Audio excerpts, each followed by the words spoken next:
when they survey employees and ask them about what sort of things increase your morale and your happiness with your job, a lot of them say it's additional training. So if you want to do something positive towards people's morale, you can say, hey, I do want you to get your A&P license or your A license or your P license or whichever one it is, because they will see that you are invested in them. Morale is one of the first big things, and it has that lasting effect because since it is a lifetime license, you walk away with that. And what that does too is, in a certain respect, it puts you above your peers. Certainly you're going to be a little bit better trained than what they are.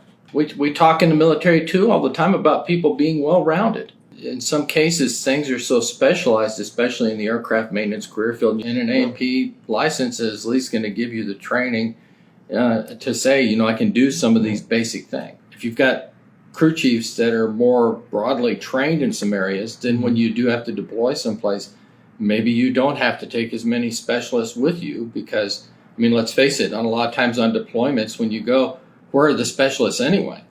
That's right. A lot of times they're in the truck or they're back in their shack and they're playing Dungeons & Dragons or whatever it is they happen to be playing at the time. The fact is that unless there's something wrong with the jet, then they're not out there. And crew chiefs are out with the jet whether it's good or bad. Right. Some other benefits.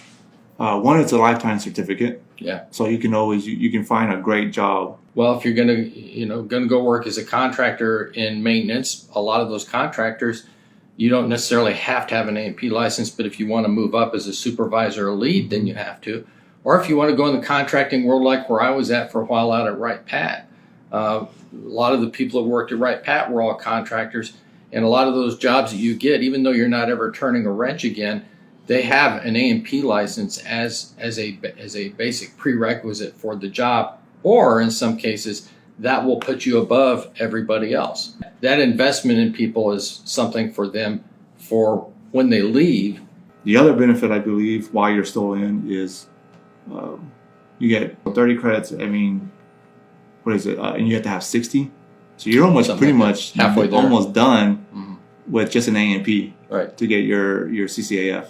If I had a company, I would much rather have a company of former military guys working on my airplanes than I would a bunch of the kids that are coming out of A&P schools. And don't get me wrong, there's some good ones there, but the work ethic is just so totally different.